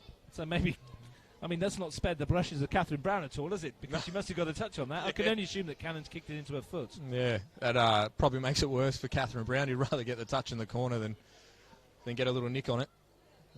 So slight bit of movement there from the Academy, but still the long ball with no pressure on the high ball. It's easy win for Mickey Day. Yeah. And she's gone for the return from Brown, who's helped it round the corner, but not helped her out at all. Just interesting to see how the Academy's set up from the throw-in now. So they're obviously looking for Barrage to get on the ball, which we completely understand, but who's the secondary option there? Because once she's got separation, she's got nowhere to go. And there's no pressure there, but there's perceived pressure all the time. Because of that relentlessness from Belconnen, you never feel like you have time to breathe. It's a collector's item, really. A poor touch from Bella Barrach doesn't happen very often. No, not at all. Here's Jolokia finding Day inside the penalty area. Gets away from Lawless. Real chance here for Fauna, and she buries it. She had the freedom of the 6-yard box to pick her spot and fires it past Davey. And Belconnen just continue to roll. Yeah, great little pressure there. They turn over from the throw-in. They've got in behind, and they've cut it back nicely. And Fauna, the questions will be asked there. How's Alexia Fauna sitting there on the edge of the box with no one around her, with all the time in the world to pick out a spot? And she's picked it out well and adds another one. And no doubt she'll be letting a couple of her school friends that she goes to school with at the Academy, just reminding them of that little goal that she popped in come Monday morning. Yeah, 4th of the season for the midfielder. And you forget she's, just turned 15? Yeah, I think 16. Just 16, yeah. rather, yeah. Forget how young they are, most of these are at school on the morning. Here's a change to warm the hearts of the Canberra United fans. Yeah. Just when you think couldn't get any worse, here comes Kaylee Munoz. Yeah, that's right. Normally you look for a bit of relief as the bench comes on, and again it speaks to the strength of the squad. Something happens and Catherine Brown gets a rest, and looks like Michaela Day shifts out wide, and Caitlin Munoz, one of the finest footballers to come out of Canberra, steps onto the field fresh. That's 6-0. That's 6-0. So having scored 5 against you earlier in the season. So yeah, no rest for the wicked there. Hasn't scored many this season, Caitlin Munoz. She's been more of a deployed in a deeper role, but it was almost like in that game earlier in the Cup, she was just like, well, this is what you've got to aspire to. This is what the quality comes from in terms of a multi-capped Matildas international. And for these young players in the academy team, I'm sure they've looked up to Munoz, and plenty of them were here watching her play when she was at Canberra United. Yeah, absolutely. There's a player, she's a player that they've absolutely idolised, and she's walked onto that field in that particular game. And you're right, Russ, she's shown them what you have to do and how you have to play to be at the top level, while putting on a show in front of the W League coach at the same time is a little reminder of what she's capable of as well. Here's Bobbin. First touch from Munoz. Maybe not. After the big build-up. It rolls through her legs. And then she gives it away to Mitchell. But Day's there to pick it off. It's going to roll through for Bobbin, who might find Jolokia. Lovely ball that is. Here's Jolokia. Looks to return the favour. Slick stuff this. Kira Bobbin this time. And she's placed it over the crossbar when it seems certain. that she would add to her tally. Great build-up play there from Belconnen, and you can see that Bobbin being the widest player, the left winger there, but they narrow off so well. So the ball inside for Day was intended for Jolokia, but Bobbin's so narrow she can cover for that, and it turns into a slick piece of play where you think maybe it was a dummy and deliberate, but unfortunately, all that great build-up didn't have the outcome that you'd be looking for. Take 50% off it and just place it in the corner. We never miss from up here, though, do we, Matt? No, I've definitely become a sharpshooter since I retired, Russ. Sometimes you forget as well, Akira Bobbin's not played too many games at this level either, and, that's just a bit of raw talent there from her, and she'll obviously learn from that kind of experience. Yeah. Has got 18 goals in all competitions this season, so nothing to be sniffed at. Yeah, absolutely, and, I think we were there at that her starting debut at the semi-final of the Fed Cup, and you're right, I completely forget that she hasn't been around because she looks so comfortable in the environment. She's so effective that you expect her to be a veteran. Here's Taylor Young getting away. It's 3-on-2 momentarily. Will she go for goal or try and find Mitchell? I think that's what she was trying to do. And a good block there by the defensive nous of Rashart. Concedes the throw. Yeah, and Rashart, you can just see there holding her distances, so not over-committing and asking Taylor Young to make the first decision. And Taylor Young probably a little bit hesitant to make any kind of decision because you don't get much change out of Rashart. We saw this Hawker as well, the seeming reticence for Taylor Young to use her pace to take on Rashart, and I wonder what that would be. We'll have to think about that, Matt, and you can tell us in just a second as Fauna looks to bring it away. Here's Jolokia on the break, bobbing ahead of her, and we know that she's rapid if she can get her in, but that's good defending from Grove. Picked up by Lawless, loses out to Fauna. Here's Jolokia. Day asks Bobbin to get on the end of that, but she's not even getting that, not as quick as she is. Yeah, not quite that rapid. And what were your thoughts about that point I've made there about Hayley Taylor Young? Is it perhaps too much respect for Rashart? Yeah, it's a good point because you've seen her do it time and time again against everybody else in the competition. She will take you on, and I think the respect and maybe a little bit of uncertainty. We'll come back to that in a second, Matt, as Bobbin's trying to get past, but that's a superb piece of defending from Nikias. That's quality from Nikias. But yeah, Rashart has appeared to have a number and have a number regularly. So the reluctance because you haven't had success the one or two times that you've done it, and Rashart is no slouch for pace herself. The fact that she hasn't been able to unbalance her and get beyond her as consistently as she has others probably means that, yep, she is hesitant to do that. But that's where your game has to evolve. So do you how's the connection? What's the pass? What's the next decision that you make? Or do you continue to back yourself? And I think if I'm sitting on the bench and I'm looking at Hayley Taylor Young and you're anywhere within 10 to 15 metres of that 18-yard box, that's the time to take the game on.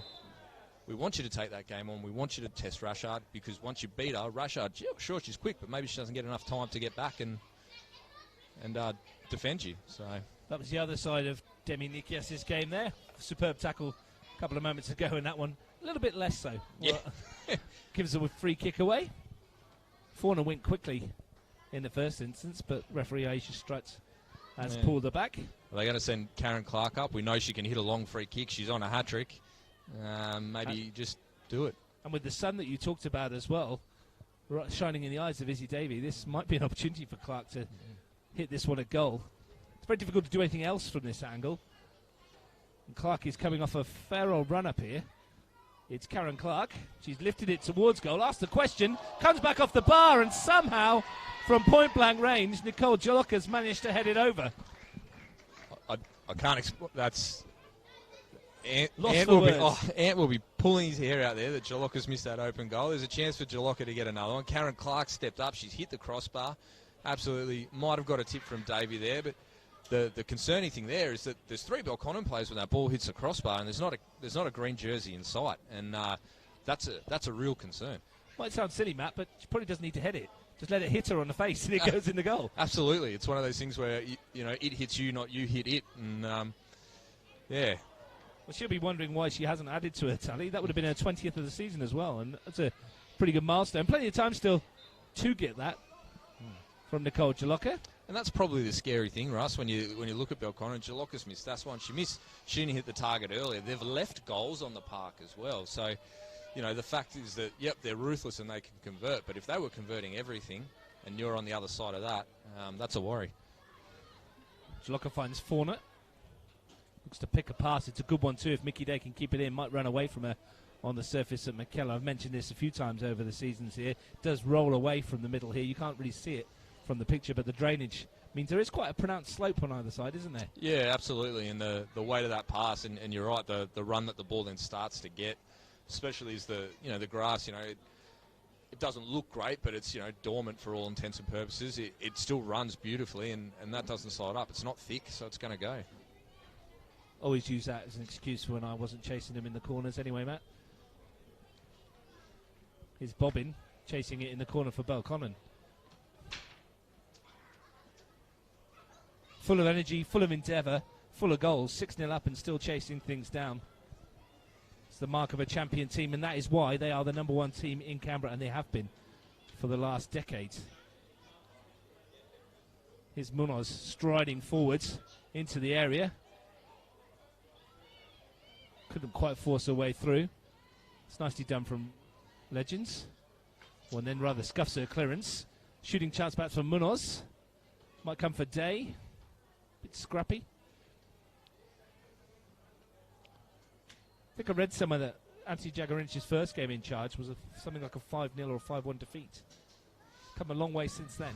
Yeah, absolutely. And he probably would have thought of that day that he wouldn't be here 10 years later, having racked up all the trophies. But it's a credit, 5-1 defeat, and he's somebody who's learned a lot as he's gone on, and he's changed the game here in Canberra as well, and says a lot about the competition and his endeavour to become so dominant in a competition that before really his presence fluctuated in terms of who was top and who was bottom.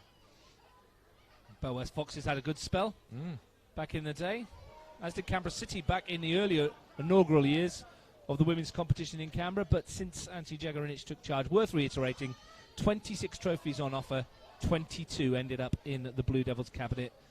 This is the 27th one that we'll be playing for in the next 2 weeks in the final series, next 3 weeks, as Keir goes front post and Davey pushes away for a corner. And on this kind of form, he'd be a brave man to bet against him ending his career here with a medal. Yeah, there'd be short odds for the final series, you would expect, and I guess that's the other factor. He's learnt how to deal with that pressure. They expect to win week in and week out, and when finals comes and they have to play a CFC or an academy again, they expect to win, but they know how to deal with the pressure. And we've seen it in games, I think of the 1-0 result that they had over CFC earlier this year, where teams that consistently rack up goals sometimes get nervous when they dry up, but not such an issue for them. Delivery in towards Rashad, who won the header again. Barach prods it away. Now a chance for Mitchell. Needs to get rid of it quicker. Can't. Here's Fauna. Woodman in ahead of Mitchell. Barach just steps away from the challenge. Munoz back defending. Bit of space for Woodman. Jolokia looks for Pike. Fauna brings Bobbin into play. Pike running across the front line. Don't know where she gets the energy from. Just seems to be back and forward, up and down.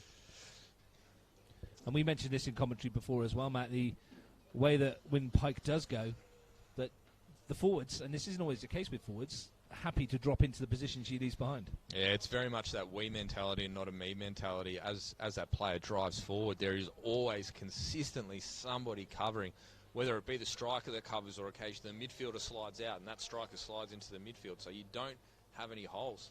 And then you've got the ability to retain possession and really drive that football forward. Clark stabs it into the space, but it's been picked off by Mulhall, and here's a chance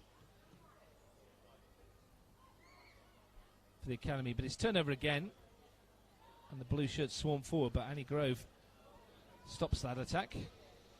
Perhaps been the pick of the Canberra United defence today. Yeah, it'd certainly be a much scarier scoreline if Annie Grove hadn't been in there getting those last ditch touches in and tackles in, and she's been a consistent thorn.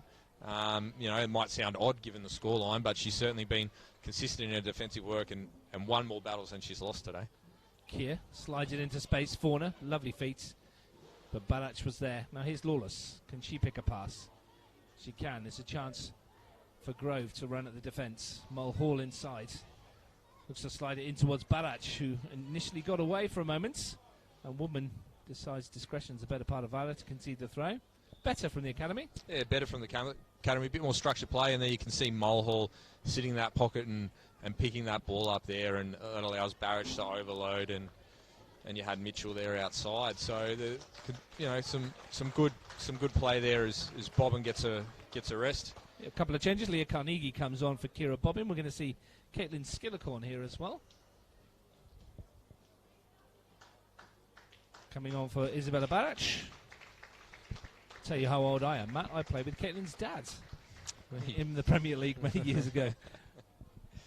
Oh, there we go. Football world goes round, and Barrage there. She's got some strapping on her knee, and that might be a precautionary move there with the finals coming up, and looking to look after her going forward, because as we said before, they'll need her in terms of whoever they play in that first round, whether it be Woden or Gungahlin. Yeah, and that brings us very nicely onto that point about tomorrow's games. Gungahlin United play Canberra FC. Woden Western, you'd expect them to beat Monera Panthers, which would mean that Gungahlin would need a point against Canberra FC to make the top four.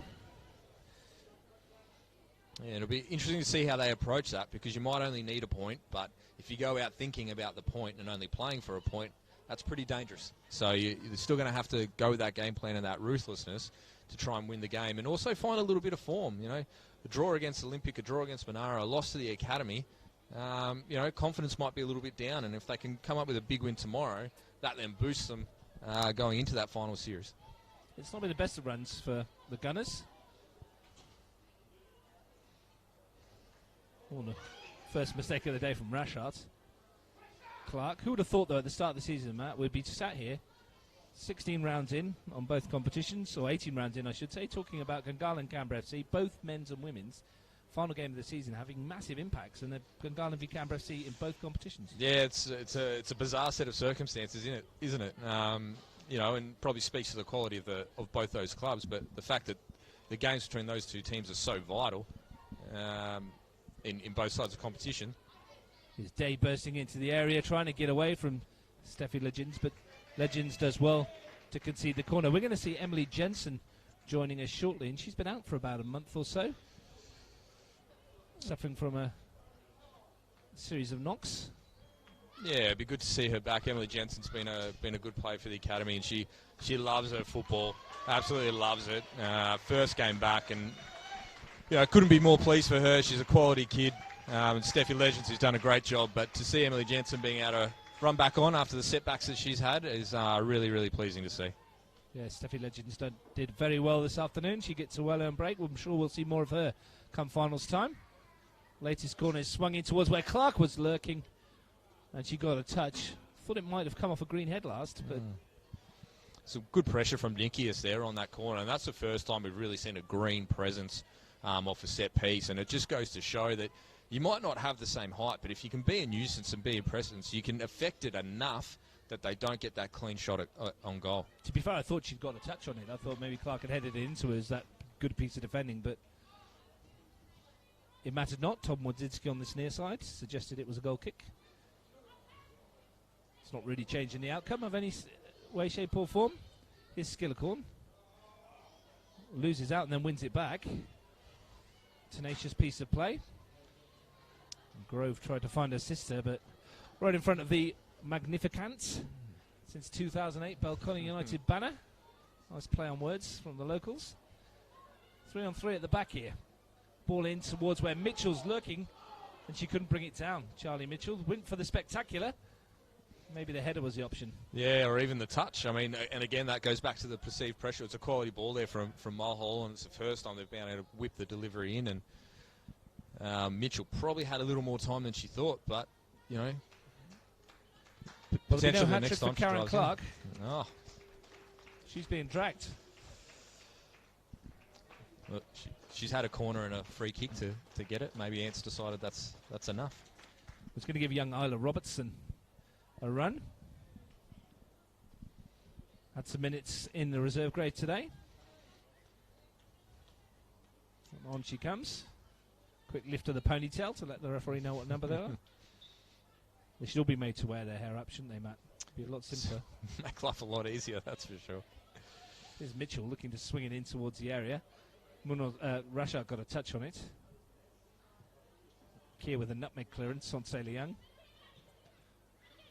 Woodman wins the first tackle and then gets through Mulhall. Chance to bring it forward. Jolokia on her own at the moment, but look at this for a run from the substitutes. Robertson straight away bursting forwards. She's been met defensively by Jensen, who does brilliantly to win the ball. Not a bad first involvement for Emily Jensen either. Yeah, great tackle there. A good one-on-one battle, and she's held it there and pinched the ball nicely. But again, the turnover, and the academy on the back foot. Just for a second there, Munoz was lining all that one up, wasn't she? Yeah. Lawless. She's been tireless in midfield on her birthday as well. Cannon. Now Grove finds Sasha Grove in a bit of space. It's lucky perhaps with the rebounds. And runs straight into Fauna. Here's Carnegie. Jolokia, good touch. Does the flag stay down? No, it doesn't. Goes up on Bronte Pike. Lea Carnegie is another example of the we not me mentality, a kind of striker with 6 goals to her name in all competitions this season that will probably walk into many other 11s in this competition, yet plays her part as a substitute.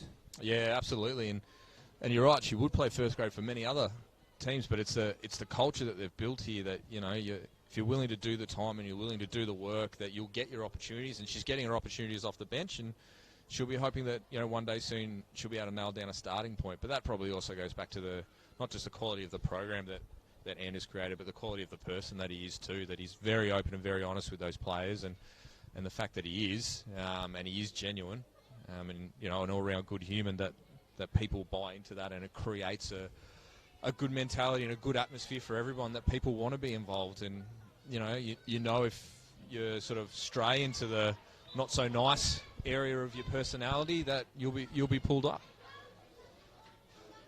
No soft touch, I should say, anti-Jagger inch either.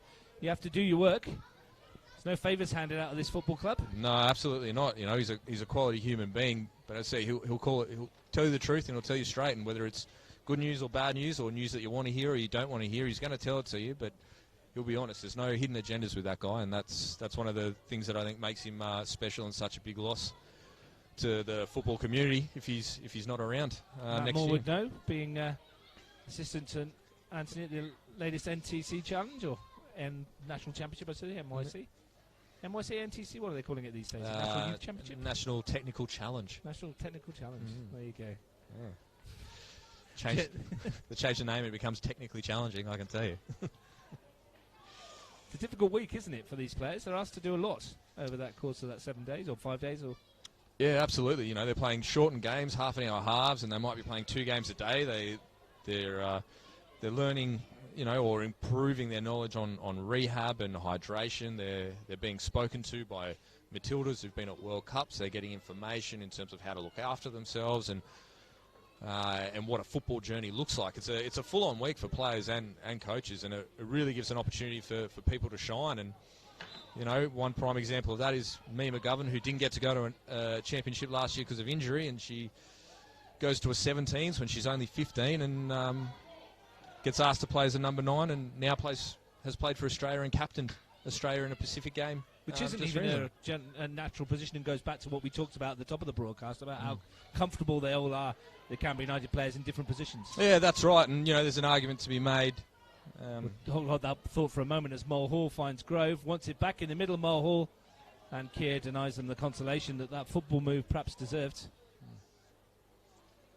Here's Annie Grove, gets it back to send it in towards the middle. And you could, Fauna for Belco. You made the point, Ant, that the players are comfortable playing anywhere, and you know, the argument could be made that, you know, Mia's abilities really do suit a number 9, and the fact that the Australian team have looked at her and said, actually, you could make a really quality number 9, they've taken her away on tour, given her the respect of being a captain as well, that maybe maybe there's a shift there. Maybe she starts to become a 9. And if you look at it from an academy point of view, she becomes a 9. Taylor Young goes back out wide. Maybe you have a Charlie Mitchell out wide and a Sasha Grove at the number 10. You've got an explosive front 4 there that would be really hard to contain. Woodman's ball forwards, looking for Pike. Strong run from Pike, finds Day, wants it back again. I might try and slide it through for Jolokia here. Jensen's back there. She's done well since she's come on. Woodman. Fauna. Day called for it, but Mitchell would track the run. Jensen. Rashart with the header. Skillicorn up. Gets a second nod forward as well. And Mulhall was involved too. Here is Skillicorn. Taylor Young. Bit better this from the academy, but that's stopped unceremoniously by Lauren Keir. Very strong challenge from the Belconnen defender. Yeah, and this is a bit scrappy. Yeah. and free kick goes academy's way. Yeah, and Kerr marking her authority as a defender, and having come off a W League season, Hayla Taylor Young with aspirations, that's what you're going to get too. Spoke about Munoz's reminder earlier in the year. That's a reminder right there for Taylor Young that if you want to go to the next level, that's who you've got to go through. Understandably, with both sides having made 3 changes, it's got a little bit scrappy out there. Just a recap of where we were a while ago in terms of NPL 2. White Eagles led Brindabella Blues 4-0, and the Knights were 1 up against ANU, which means, as we stand, White Eagles, NPL 2 champions on goal difference. Still time for that to change. One thing that's not going to change is the destination of the points here in Jagger-Inich's last game in charge. It's 6-0 to Belconnen. They're looking to add to their tally. It's Day. Jolokia. Huge amount of space here for Pike. She's onside and she buries it. Loads of room for Bronte Pike. Her 9th of the season, her 2nd of the match, and Belconnen, magnificent 7 once again. Yeah, and the pivotal bit in that goal there, I'm not sure who it was. I think it might have been Alexia Fauna, who has just drifted to this near side closest to us, which has allowed Pike to just sit on her own. She's dragged the defence away, and once they've picked her out, Pike in the, we noted her as a goal scorer from set pieces, but she's done it off the deck today. But fantastic little work to drag the defender away, and that's the difference that can be made. Here's Jensen bursting forwards. Mitchell chasing. Keir across with her.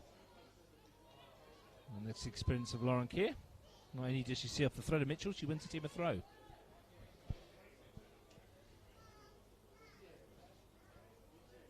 It's difficult for the academy, of course, as well, Matt, when you consider that this is a brand new intake starting their first real season of football at this level, having lost some of their bigger names who graduated from the academy onto other things. Yeah, and that's the cycle of the academy. I think we've spoken about it in previous matches, that your players graduate and you hope they graduate onto bigger and better things, and it allows the next group to come through. And the fact that Hayley Taylor Young, Molly Lawless, Isabel Mulhall have returned, and they had first grade experience last year, and Jay Truan as well, who's not playing today.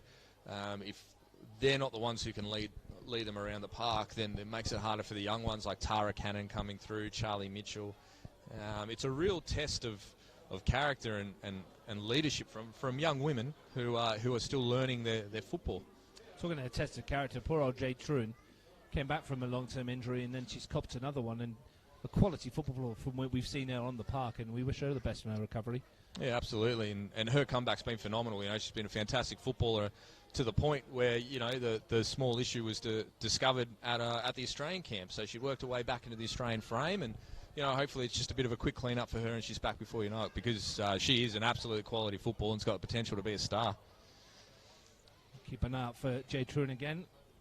If not this season in finals, which seems unlikely, then definitely in forthcoming years, because we expect to see a lot more of her. We expect to hear a lot more of these names of these academy youngsters out there today, even though they are being taught a little bit of a lesson from the masters of the women's game in Canberra, Belconnen United. And they're not alone in that. Let's be honest. They're a young academy team, and there's teams out there with far more experienced players that have played a lot more football that have felt this pain and felt more pain than this as well. Robertson with a throw. They are only one of 2 teams that have scored against Belconnen this season in the league. Tuggeranong United the other. The only other goals they've conceded, a brace for Canberra FC in that Federation Cup quarter-final we did. Here's Jolokia looking to get away. Can Jolokia add her name to the score sheet as well? Off she goes, and there's another, her second of the afternoon, and they just keep on coming. We mentioned before that they're relentless and they're ruthless, and a quality little turn from Jolokia there just to get inside Nikias, and she's got into the 18-yard box, and the finish right next to that far post, giving Davey virtually no chance there. And you can see the petrol tank is low for the academy now. They've been chasing shadows for a little bit now, and the trick will be, how do you get that confidence back heading into a final series where if you want to progress at some point, you're probably going to run into these guys. On a day that they're going to receive the Champions Trophy yet again, they are putting in a champion performance, sending Antti Jagarinic out on a high. It's what we expected, maybe not the scoreline we expected. It's been a phenomenal effort from Belconnen. They might not be done just yet. What will make Belconnen cross is if they concede.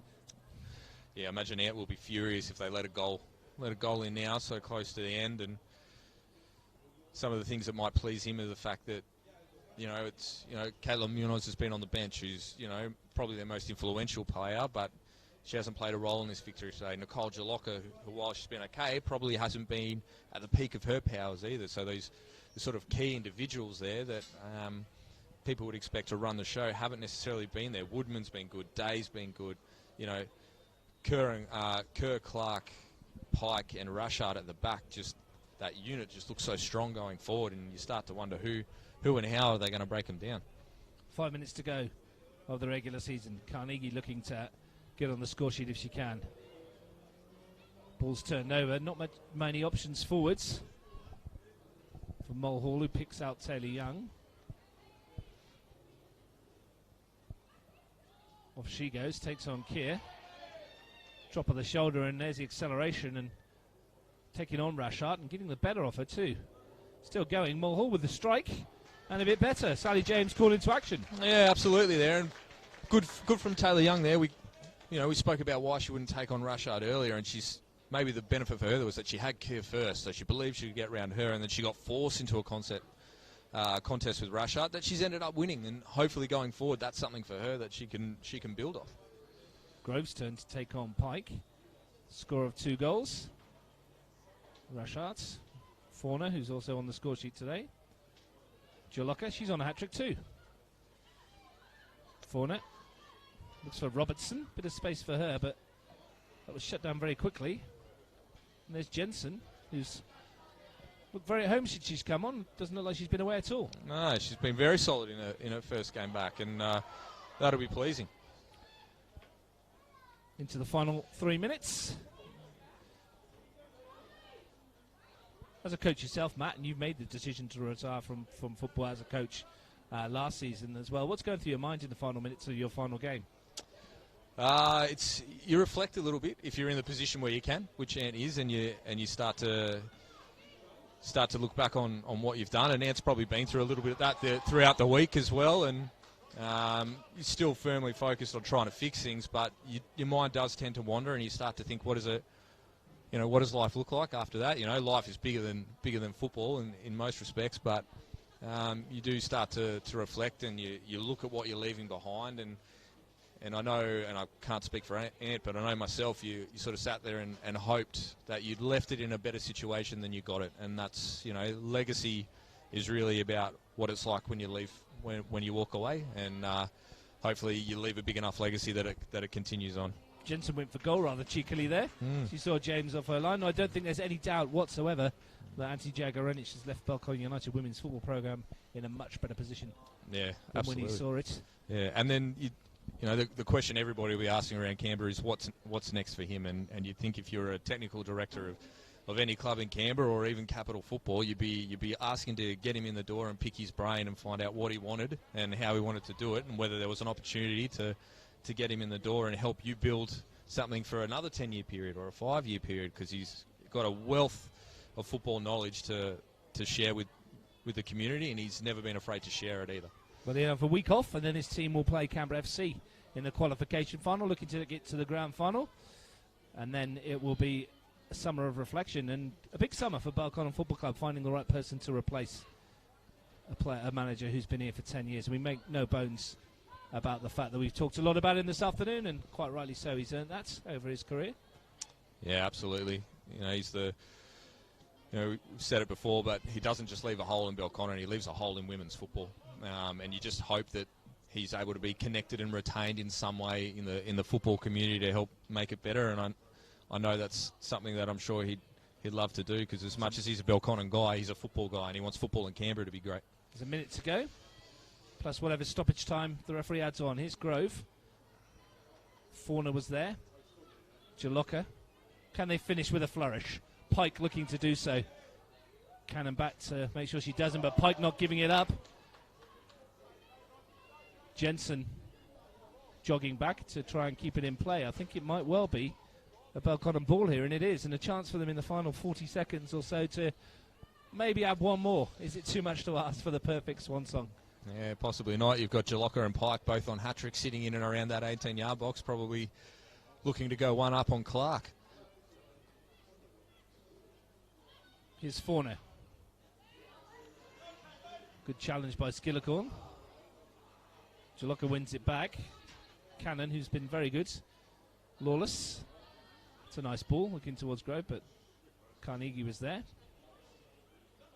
Woodman was stretching. A free kick to Belconnen. So they will have a chance to load the penalty area one final time into stoppage time here at McKellar Park. The weather's played ball today. Yeah, we've seen 8 goals.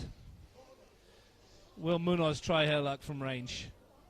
Or will Fauna? Davies prepared for one or the other, or will it be a little dink in? It's going to be Fauna, and she goes for goal, and Davy clutches it. We're into stoppage time. Won't be too much of it, I wouldn't have thought. Usual 3 minutes. Lawless. Munoz lifts it forward. Pike loses out on that occasion. Lawless to Taylor Young. Battling with Day, who gives her a little bit of shove over there. It's just a pretty easy decision. Yeah, no doubt in that. And maybe Michaela Day looking to wind down the injury time as well. Jensen taking on Day and fizzing a good one into the area where James loses it. And they almost forced the consolation. Carnegie was back to make sure it didn't happen, as Grove was looking to profit. Yeah, good coverage there from Carnegie. James just giving her a quick thank you there as well, but drive forward, and again the relentlessness and the commitment from Belconnen means that there is somebody in that position to clear the ball. It's a heck of a throw in from Jensen, landed on the edge of the 6-yard box, taking a leaf out of Karen Clark's book. Annie Groves missed it. That's the first time she's done that all afternoon. And here's Jolokia, 3 players in this attack for Belconnen. Bronte Pike's one of the Woodman's made a huge run across the 6-yard box if she can find her. Eased off, and a corner, and a chance in the 3rd minute of stoppage time for everybody to load the penalty area. Great little tackle by Cannon there. She's managed that well. Given that she's been isolated, she's a young player early in her first grade career. The temptation would have been to get her and win that ball immediately, having the team having already conceded a penalty today. But she's done well there. I'll give the kid credit. Lea Carnegie with the set piece. Belco leave 3 back to deal with the 2 academy attackers. And Carnegie lifts one in towards where Rashart was. Good clearing header from Jensen. And that is the end of it all for Anthony Jagarinic and his team. And they've gone out with a bang. The league champions winning by 8-0. And Matt, we talked about it all day, the end of an era, but that's a performance that we would say it's been a decade in the making, but we've seen plenty of these over the last 10 years. Yeah, it's probably a great summary of Ant's career as head coach here at Belconnen. 10-0, a big 10 years, big victory, and everything that he stands for and everything he's created came out today. And congratulations to Belconnen, where they'll receive their trophy shortly, and we wish both sides the best of luck heading into the final series. Yeah, we'll stay on till they come out with the trophy so you can watch the trophy presentation. And Matt, looking ahead to the final series, it's going to take a phenomenal performance from whoever gets through to knock Belconnen off their perch. But, and we've said it before, especially in the shape of Canberra FC and Nick Brosnich, there's a team there that could potentially do so. We've seen them play them a couple of times this season. There was a 0-0 draw in round one, which could have gone either way, both sides finding their feet. More pertinently, perhaps, the Federation Cup game, which was a 3-2 win with 96th-minute penalty from Caitlin Munoz. Canberra FC on that occasion certainly took it to Belconnen. They were fearless, and they didn't give Belconnen time to settle on the ball. Is that the route, do you think, to perhaps beating this Belconnen side? I think you have to, and I think you have to be able to get pressure on that back four. So they like to really release Pike, and they like to really release Kerr as often as they can. But if Rashard's capable of making a mistake, she's quick and explosive, and she can recover. But if you can get to create a turnover high in their defensive area, there's less traffic to get through, and that's where Canberra FC have given them problems. People like Britt Palombi in there have created havoc. Goldstein's got the ability. She's explosive as well.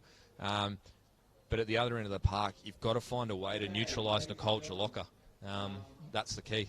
They're not a massive fan of Mel Bunker either, because she gives them all sorts of problems, doesn't she? Tenacious, battling kind of centre forward, doesn't let them settle at all, and that's the kind of opposition that you don't like as a player. No, you hate that, especially the little ones who are whippy and they don't go away and they nip at your heels. And Bunker is an absolute key in putting pressure on those two centre backs where you might be able to create an advantage. The other question in my mind is, can you get close enough and can you put enough pressure on the midfield three of Day and Woodman and Fauna to affect their creativity? And the challenge that I think CFC have had through the majority of their clashes has been doing it for the whole game, and that Federation Cup is probably the only time that they've really been able to put pressure on them for 90 minutes and into extra time, and it's got to have to be a commitment. And anybody who comes off the bench, you can't have a drop in standards, because we saw today the quality of the bench that's on Belconnen. When they make a sub, you know what you're getting. You can probably hear this. We'll just peel offwards. Jagger in it says a few words. Emotional couple of weeks, but I really honestly feel like that. It's not the end of the job. It's not the end of the program for us. There's a great bunch of things in place that's going to keep it going forward. So I'd really like to say thank you to everyone that's been involved. I'll be personally thanking heaps of people over the next couple of weeks. But today, the biggest thanks goes to the girls. It's really a pleasure to rock up every week and put on or deliver a program that is equal to the effort and time that they put in. So really thank you guys for that.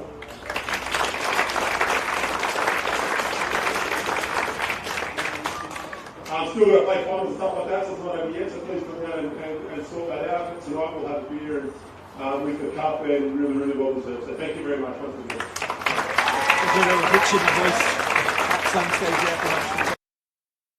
Going to see the cup presented. Angela Constantinou is coming out from Border Capital Football, goalkeeper for Canberra Olympic as well, who's been injured all season. He's going to do the presentation.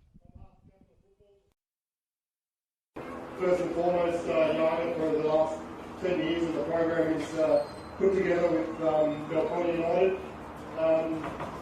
Other than that, I've just got the Premier's trophy. The company wants to come up and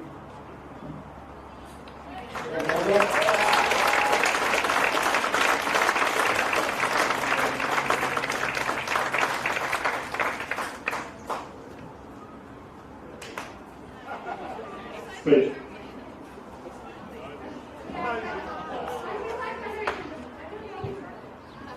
I'd just like to say a massive thank you to, and it's definitely not our last game, but I'm sure we'll be with each other. But we wouldn't be where we are today if it wasn't for him. He's been a massive part of everyone's career, and we're just really grateful for having him for 10 years, and we will miss him. So thank you to the girls. We work so hard for this. We rock up to training and kill ourselves, and we definitely deserve this year. and yeah, looking forward to finals. Thank you to parents and friends and everyone that came to celebrate and our final game of the season. So thank you. And thank you to Canberra Football. We appreciate it. Matt, 100 goals, plus 100 goal difference, 46 points out of a possible 48.